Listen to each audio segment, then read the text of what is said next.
इस वीडियो से हम शुरुआत करते हैं पाइथन की। तो पाइथन में हम कंप्लीट नहीं करेंगे, तो जो जो आपके लिए ज़रूरी होगा वो पाइथन को करेंगे। और पाइथन को जो आप लैंग्वेज C++ या जावा पढ़ चुके हैं उससे रिलेट करते हुए पढ़ते हुए चलेंगे। ठीक है, तो सारा तो नहीं कवर करेंगे क्योंकि इतना टाइम भी नहीं है, लेकिन जो आपके सिलेबस में है उसके लिए जो आपको चाहिए वो आपको करा दिया जाएगा। ठीक है, तो सबसे पहले हमारे पास जैसे कोई भी लैंग्वेज है C++ या जावा, उसमें वेरिएबल्स होते हैं। तो वेरिएबल्स को आप डिक्लेयर करते थे ऐसे, मान लो कोई भी लैंग्वेज है, मान लो C लैंग्वेज है या C++ है, उसमें लिखते थे इंट C। ठीक है, कि यहाँ पर ये वेरिएबल है, उसकी टाइप है इंटीजर। तो जब आप उसको डिक्लेयर करते थे ना, तब आपको पता चल जाता था कि उस वेरिएबल की टाइप क्या है। लेकिन पाइथन के अंदर हम किसी भी वेरिएबल की टाइप को डिक्लेयर नहीं करते। ठीक है, तो जब वेरिएबल यूज़ होता है, उसको कोई वैल्यू असाइन की जाती है, तब ये ऑटोमेटिकली पाइथन के अंदर आ जाता है कि वो वेरिएबल किस टाइप का है। मीन्स अगर आप कहते हैं कि मेरे पास एक नंबर है, मान लो C++ या जावा में तो आप करोगे इंटीजर नंबर 1, नंबर 2, इस तरह से आप डिफाइन करते हो। ठीक है, और अगर इनका आप सम करना चाहते थे तो लिखते sum equals to number 1 plus number 2। लेकिन ये आपके पास पाइथन में ऐसा नहीं होगा। पाइथन में आप डायरेक्ट लिखेंगे number 1 equals to 10, number 2 equals to 20 और sum equals to number 1 plus number 2।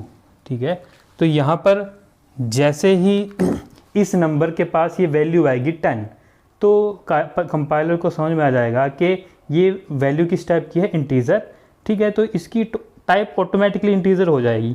यहाँ पर भी ऐसा ही है, और ये दोनों अब इंटीजर हो गए, सम भी एक इंटीजर आएगा, तो यहाँ पर इसको सम को असाइन होगा तो इसकी भी टाइप ऑटोमेटिकली इंटीजर डिफाइन हो जाएगी। तो इस तरह से पाइथन के अंदर वेरिएबल की कोई भी टाइप डिक्लेयर नहीं करते। ठीक है बात। उसके बाद बात कर लेते हैं डेटा टाइप की। ठीक है, तो वेरियस टाइप्स के डेटा टाइप हैं कि आपका डेटा किस टाइप का होगा, वो आपको डिफाइन होता है डेटा टाइप से।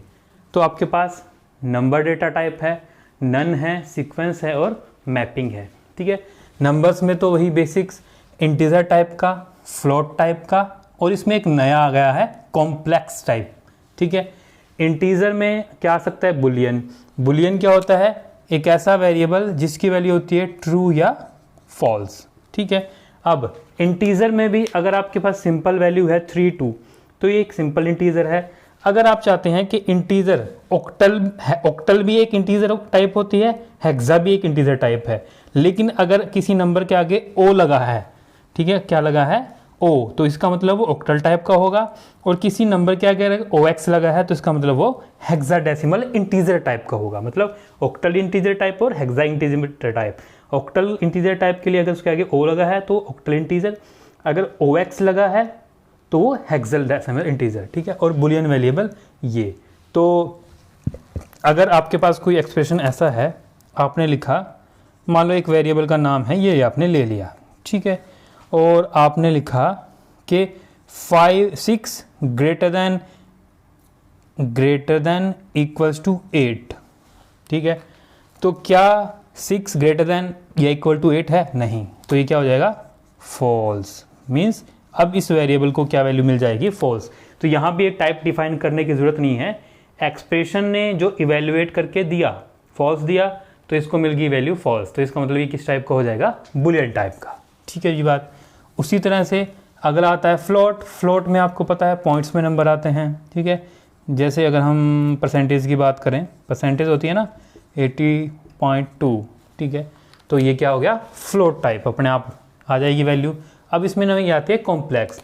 तो आपने पढ़े होंगे A प्लस आयटा B। ठीक है, मतलब 2 प्लस आयटा 3 या 3 आयटा। ठीक है, इस तरह से ये क्या नंबर होते हैं, कॉम्प्लेक्स नंबर।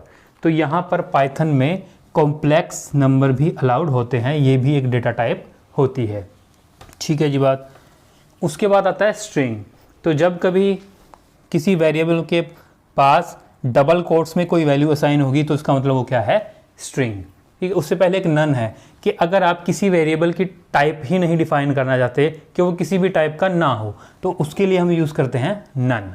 ठीक है, ये सीक्वेंस के अंडर में आते हैं। सीक्वेंस का मतलब क्या है कि आपके पास जो वैल्यूज़ हैं वो एक के बाद एक वैल्यूज़ आती हैं। ठीक है, जैसे ये वैल्यूज़ क्या हैं, इसमें नंबर ऑफ कैरेक्टर्स हैं। क्या है, नंबर ऑफ कैरेक्टर्स। तो ये क्या है, कैरेक्टर की सीक्वेंस। ठीक है, तो स्ट्रिंग भी एक सीक्वेंस टाइप का हो गया। फिर उसके बाद आता है टपल। टपल में क्या होता है, टपल के अंदर आप जो यूज़ करते हो ये आपको याद रखना है। अगर एक टपल के अंदर आप वेरिएबल बना रहे हो, टपल के अंदर डिफरेंट वैल्यूज़ आएंगे, मतलब कि वैल्यूज़ आएंगी, वैल्यूज़ की टाइप सेम होगी। ठीक है, तो यहाँ पर ये वैल्यूज़ हैं, इन वैल्यूज़ को अगर आप पैरेंथेसिस में रखते हैं, ये क्या है, पैरेंथेसिस। ठीक है, जब वैल्यूज़ आपके पास पैरेंथेसिस में आएंगी और किसी वेरिएबल को असाइन है तो इसका मतलब वो क्या है, टपल। ठीक है, इस तरह से लिस्ट मान लो हमने मार्क्स बना दिया है, अगर आपके पास ये इस तरह से नंबर्स स्क्वायर ब्रैकेट्स में आएंगे तो इसका मतलब क्या है, लिस्ट। अब आप देखें यहाँ पर भी नंबर हैं, ये भी कॉमा से सेपरेटेड हो गए, यहाँ पे भी कॉमा से सेपरेटेड हो गए, लेकिन यहाँ पर पैरेंथेसिस है और यहाँ पर स्क्वायर ब्रैकेट है। डिफरेंस क्या है, तो ये जो लिस्ट की वैल्यूज़ हैं, ठीक है, इनको आप चेंज कर सकते हो, लेकिन ये जो टपल है इनकी वैल्यूज़ को एक बार असाइन हो गई, उनको आप चेंज नहीं कर सकते। ठीक है, ये हम करेंगे दोबारा से एक बार कि स्ट्रिंग में क्या ऑपरेशन परफॉर्म करते हैं, टप्पल और लिस्ट में किस तरह से आप इसके ऊपर काम कर सकते हो। ठीक है, तो लास्ट है मैपिंग में आता है डिक्शनरीज। डिक्शनरी में क्या होता है, एक होती है की और साथ में होती है उसकी वैल्यू। ठीक है, मतलब कि की वैल्यू का एक पेयर होता है डिक्शनरी के अंदर। ठीक है, और इसको डिफाइन करते हैं करली ब्रेसिस से। ये क्या है, करली ब्रेसिस। यहाँ पर हमने की बना दी सब्जेक्ट, और ये जो स्ट्रिंग टाइप के आएंगे ना इसके अंदर सिंगल इन्वर्टेड कोमा में आएंगे। ठीक है, तो सिंगल इन्वर्टेड कोमा सब्जेक्ट, फिर कॉलन आएगा, ये की होगी सब्जेक्ट, ये उसकी वैल्यू आ गई CS computer science subject, comma, फिर क्लास कॉलन सिंगल इन्वर्टेड में colon value class 12 subject CS। ये क्या होगी, सब्जेक्ट और क्लास एक की है, CS और 12 उनकी वैल्यू है। तो ये आ गई डिक्शनरीज। ठीक है, मैपिंग के अंदर तो डिक्शनरीज को करली बेसिस में करते हैं, लिस्ट को स्क्वायर ब्रैकेट में और टप्पल को पैरेंथेसिस में। ठीक है, तो ये आपके पास बेसिक इन्फॉर्मेशन थी कि पाइथन के अंदर वेरिएबल क्या है, किस तरह से हम डिक्लेयर करते हैं या डिक्लेयर ही नहीं करते। ठीक है, और डेटा टाइप क्या है। ठीक है, तो इसको हम थोड़ा थोड़ा करते रहेंगे और बेसिक्स ही करेंगे हम। ठीक है, जो आपको रिक्वायरमेंट है, और उसको कंपेयर करते जाएंगे आपने जो पहली लैंग्वेज पढ़ी है उसके साथ। तो अगर आपको ये पसंद आया तो प्लीज़ चैनल को सब्सक्राइब करें, वीडियो को लाइक करें, बेल आइकन को दबाएं। अगर आपको CU2 कंप्यूटर साइंस की बुक चाहिए तो डिस्क्रिप्शन में लिंक है, वहाँ से परचेज कर सकते हैं। धन्यवाद।